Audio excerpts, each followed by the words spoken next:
Assalamu alaikum. Dear students, my name is Ahmed Said. I'm going to teach you chemistry, and we are going with chemistry part 1, chapter 1, and the title is Basic Concepts.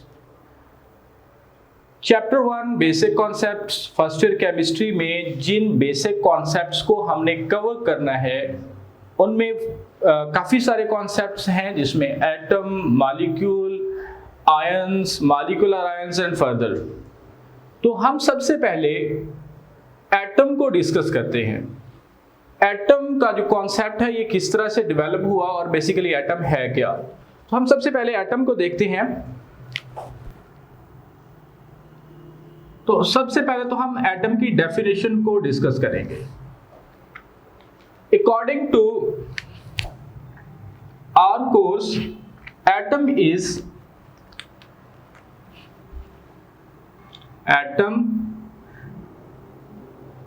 is smallest particle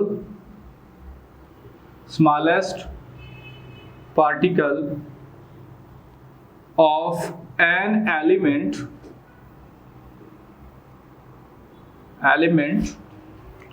which may or may not exist independently.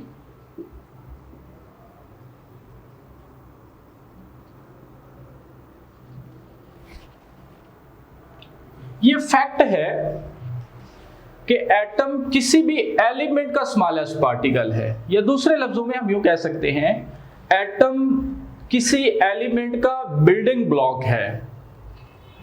अब इसके बारे में एक fact और ये भी है कि ये इंडिपेंडेंटली एग्जिस्ट कर सकता है और कुछ सूरतों में नहीं भी कर सकता।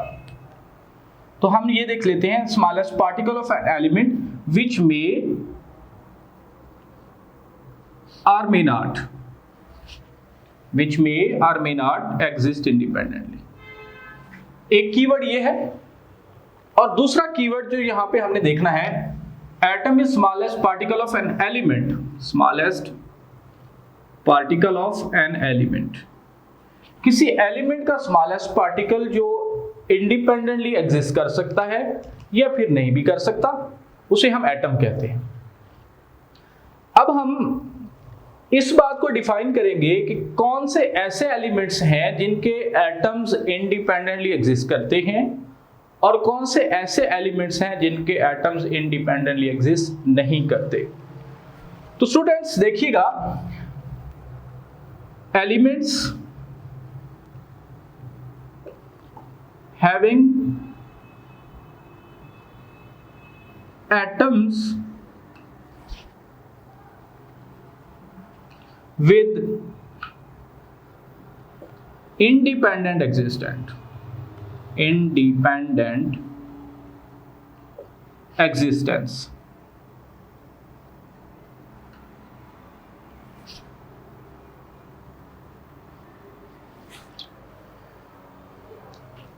वो एलिमेंट जिनके एटम इंडिपेंडेंटली एग्जिस्ट करते हैं उनकी एग्जांपल्स में हम यहां कोट करें तो ये हीलियम, नियॉन, आर्गॉन एटसेट्रा। मैं कहता हूं तमाम नोबल गैसेस के एटम्स जो हैं वो इंडिपेंडेंटली एग्जिस्ट कर सकते हैं। दूसरा हम यहां पे देख सकते हैं elements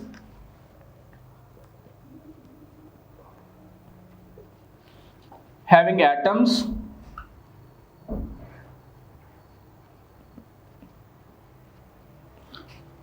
with which do not exist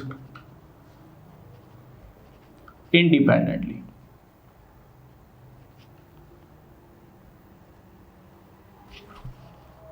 तो वो कौन से एलिमेंट ऐसे हैं जिनके एटम्स इंडिपेंडेंटली एग्जिस्ट नहीं करते। तो हम इसकी कुछ एग्जांपल्स लेते हैं। मेरे पास ये हाइड्रोजन हो सकता है, नाइट्रोजन हो सकता है, ऑक्सीजन हो सकता है, फ्लोरीन हो सकता है। देखिए मैंने इनको 2 की फॉर्म में लिखा है, डायटोमिक मॉलिक्यूलर फॉर्म में लिखा है। इसकी रीजन ये है कि ये इंडिपेंडेंटली एग्जिस्ट ही नहीं करते, सो दैट्स व्हाई मैंने इनको डायटोमिक मॉलिक्यूलर फॉर्म में लिखा हुआ है। तो आप यहां से ये देख सकते हैं कि कौन से एलिमेंट ऐसे हैं जिनके एटम्स इंडिपेंडेंटली एग्जिस्ट नहीं करते। अब हम फर्दर देखते हैं थोड़ा सा इसकी हिस्ट्री के बारे में।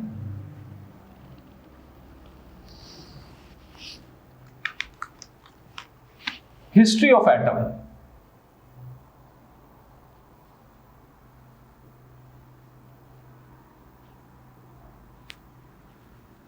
ये जो हम कॉन्सेप्ट पढ़ने जा रहे हैं कि एटम किसी भी एलिमेंट का वो फंडामेंटल पार्टिकल है जो इंडिपेंडेंट एग्जिस्ट कर भी सकता है, नहीं भी कर सकता। ये कॉन्सेप्ट किस तरह से डेवलप हुआ, ये कॉन्सेप्ट कैसे वजूद में आया, तो स्टूडेंट्स इसको देखने के लिए हम इस एटम की हिस्ट्री को देखते हैं कि ये कॉन्सेप्ट डेवलप होते होते हिस्ट्री के अंदर किस तरह से इवेंट्स जो हैं वो वकूपज़ीर हुए और उनको डिफरेंट इवेंट्स में इसकी डेफिनेशन को किस तरह से लिया गया। हम सबसे पहले अर्ली कॉन्सेप्ट्स को देखते हैं। अर्ली कॉन्सेप्ट या फिर हम इसके साथ ग्रीक फिलोसफर्स, ये ग्रीक फिलोसफर भी अर्ली हिस्ट्री में आते हैं।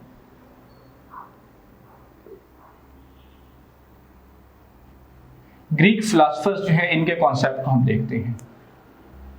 तो अर्ली हिस्ट्री या ग्रीक फिलोसफर्स के कॉन्सेप्ट को अगर देखें तो इनकी अकॉर्डिंग अर्ली हिस्ट्री में यह समझा जाता था all the matter is composed of indivisible particles.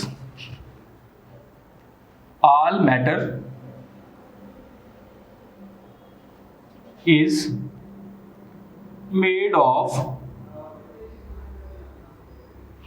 indivisible particles.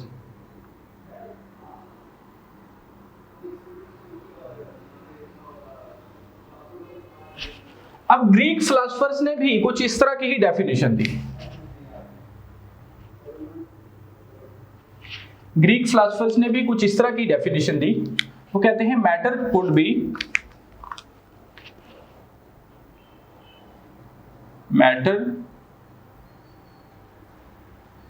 B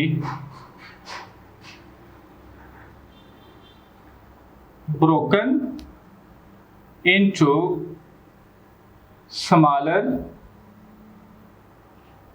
and smaller particles to reach a fundamental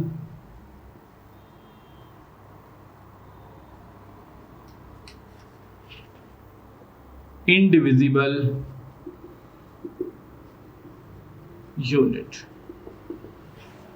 तो ग्रीक फिलोसफर्स की डेफिनेशन भी कुछ इस तरह से ही थी कि मैटर को अगर आप छोटे छोटे पार्टिकल्स में ब्रेक करते जाएं तो आप एक ऐसे फंडामेंटल यूनिट पे पहुंच सकते हैं जिसको मजीद छोटा नहीं किया जा सकता होगा। अब ये जो ग्रीक फिलोसफर्स या अर्ली हिस्ट्री के अंदर जिन पार्टिकल्स को इंडिविजिबल पार्टिकल्स का नाम दिया जा रहा था, इन पार्टिकल्स को एक साइंटिस्ट हैं डेमोक्राइटस,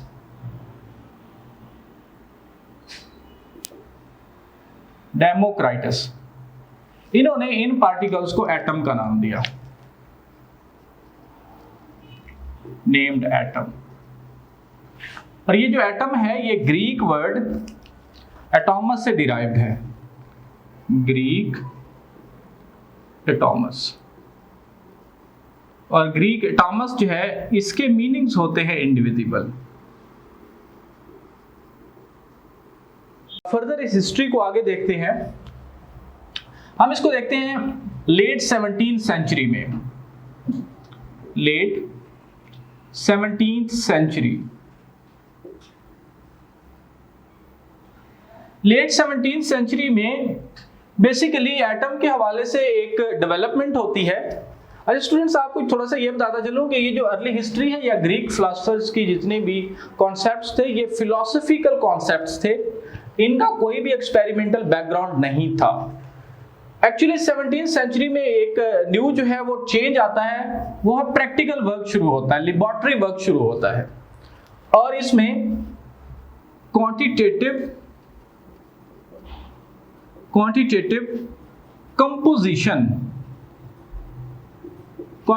कंपोजिशन ऑफ सब्सटेंसेस, इसके ऊपर एक्सपेरिमेंट किए जाते हैं और इसको समझा जाता है प्रैक्टिकली।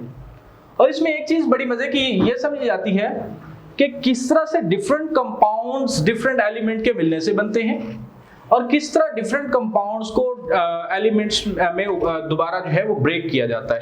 यानी कोई कंपाउंड है, एलिमेंट किस तरह से कंबाइन होकर के कंपाउंड्स बना देते हैं, और किस तरह कंपाउंड दोबारा ब्रेक होकर के एलिमेंट्स में चेंज हो जाते हैं। तो ये बेसिकली स्टडी किया गया, इसमें ये चेंज आता है। फिर हम इस हिस्ट्री को थोड़ा सा फर्दर लेकर के जाते हैं। तो एक और साइंटिस्ट हैं 1808 में, और उनका नाम है जॉन डाल्टन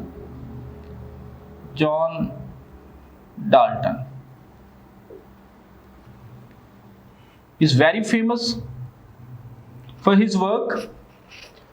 जॉन डाल्टन 1808 में जॉन डाल्टन साहब जो है ये अपनी एक थ्योरी लेकर के आते हैं, और बेसिकली उस थ्योरी के बिना पे ये existence of law of conservation of mass और लॉ ऑफ डेफिनेट प्रोपोर्शन को एक्सप्लेन करते हैं। ये एक्सप्लेन करते हैं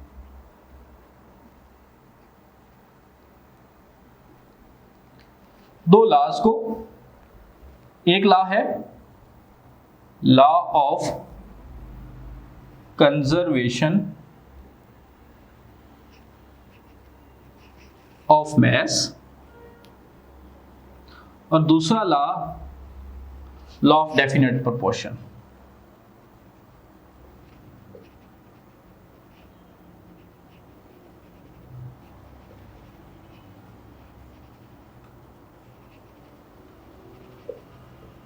दो लॉज को ये एक्सप्लेन करते हैं, और इसकी बेस बनाते हैं एक थ्योरी जिसको हम कहते हैं Dalton's atomic theory.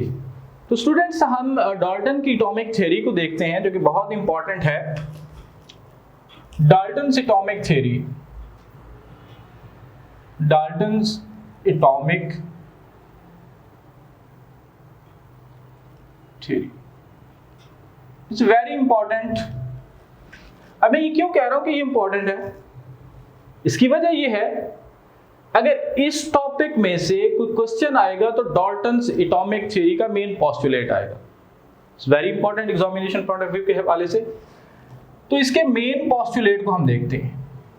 Main point कह लें, मेन पोस्टुलेट कह लें, मेन पॉइंट लिख देता हूं मैं आपकी आसानी के लिए। इसका जो मेन पॉइंट था वो क्या था, वो हम देखते हैं।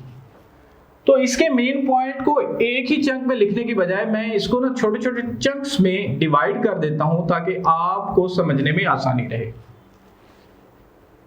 इसके मेन पॉइंट के लिए मैं एक फ्रेज लिखता हूं, that is all matter is made of atoms. Second, atoms of same elements are same। like oxygen के ऑल एटम सेम होंगे अकॉर्डिंग टू डाल्टन, कार्बन के तमाम एटम सेम होंगे अकॉर्डिंग टू डाल्टन। लेकिन अभी मॉडर्न रिसर्च ने इन atoms को isotope के कॉन्सेप्ट के बाद डिफर कर दिया है। बट डाल्टन जब रिसर्च कर रहा था तो उस वक्त की बात है, वो कह रहा था कि तमाम एटम, एक ही एलिमेंट के तमाम एटम सेम होंगे। Atoms of different elements are different. Atoms of different elements are different.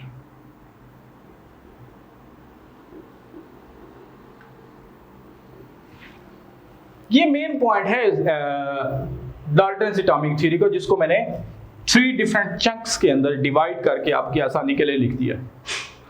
और ये इतना इंपॉर्टेंट है कि ये अगर इस टॉपिक में से क्वेश्चन आए तो शॉर्ट क्वेश्चन आता है। चलिए हम डाल्टन से थोड़ा सा आगे इसको बढ़ाते हैं, मॉडर्न रिसर्च की तरफ जाते हैं। मॉडर्न रिसर्च क्या कहती है एटम के बारे में। देखिए स्टूडेंट्स, अभी तक यह समझा जा रहा था कि atom is indivisible particle, atom को डिवाइड नहीं किया जा सकता, या मैं अगर सादा लफ्जों में कहूं तो कुछ यूं कहा जा सकता है कि एटम से छोटा जरा हो ही नहीं सकता। लेकिन मॉडर्न रिसर्च ने ये बात साबित की कि नहीं, एटम से भी स्मॉल पार्टिकल्स मौजूद हैं और वो एटम के अंदर मौजूद हैं। तो इसलिए मॉडर्न रिसर्च ने एक कॉन्सेप्ट दिया जिसको हम कहते हैं सब एटॉमिक पार्टिकल्स। सब एटॉमिक पार्टिकल्स, ये मॉडर्न रिसर्च आपको बता रही है कि एटम के अंदर ना फर्दर छोटे ज़रात मौजूद हैं जिनसे मिलकर के एटम बना हुआ है और उनको सब एटॉमिक पार्टिकल्स कहते हैं। मोर देन 100 सब एटॉमिक पार्टिकल्स मौजूद हैं। सब एटॉमिक पार्टिकल्स, इनमें हाइप्रोन्स हैं, इनके अंदर न्यूट्रिनो हैं, एंटी न्यूट्रिनो हैं, इसमें इलेक्ट्रॉन्स हैं, इसके अंदर प्रोटॉन्स हैं, इसके अंदर न्यूट्रॉन्स हैं। बट ये 3 के नाम याद रख लीजिएगा जो कि बहुत आपको ऑलरेडी भी मालूम होंगे। Electron, proton and neutron. ये 3 जो है ना, इन 3 पार्टिकल्स को फंडामेंटल या basic, fundamental particles of atom कहते हैं। ये बात याद रख लीजिएगा। फिर इस हिस्ट्री में थोड़ा सा आगे लेकर के चलते हैं। जे बेरिज़िलियस का वर्क आता है। जे बेरिज़िलियस, इसका कंट्रीब्यूशन देखते हैं एटम के हवाले से। तो जे बेरिज़िलियस ने 2 कंट्रीब्यूशंस दिए एटम के हवाले से। नंबर 1, इसने एलिमेंट के atomic message of elements, atomic message, ये हमें डिस्कवर करके दिए। जे बेरिज़िलियस ने एटॉमिक मैसेज जो है हमें, जो हम एटॉमिक मैसेज देखते हैं पीरियोडिक टेबल के अंदर एलिमेंट के, तो वो हमें जे बेरिज़िलियस ने प्रोवाइड किया। और दूसरा इसका जो कंट्रीब्यूशन है दैट इज इसने symbols for elements, symbols for elements, ये हमें सिंबल्स फॉर एलिमेंट्स का जो सिस्टम है, जैसे हम नाइट्रोजन को N के सिंबल से रिप्रेजेंट करते हैं, जैसे हम हाइड्रोजन को H के सिंबल से रिप्रेजेंट करते हैं, जैसे हम ऑक्सीजन को O के सिंबल से रिप्रेजेंट करते हैं, तो ये system of symbol for elements जो है ये जे बेरिज़िलियस ने हमें प्रोवाइड किया। तो स्टूडेंट्स, यहाँ तक हमारा एटम का टॉपिक जो है वो क्लोज होता है। स्टूडेंट्स, यहाँ तक हमारा एटम का जो टॉपिक है वो कंप्लीट होता है। इसके बाद फर्दर जो टॉपिक है वो एविडेंस ऑफ एटम हम डिस्कस करेंगे, जो कि नेक्स्ट लेक्चर में आपको मिलेगा।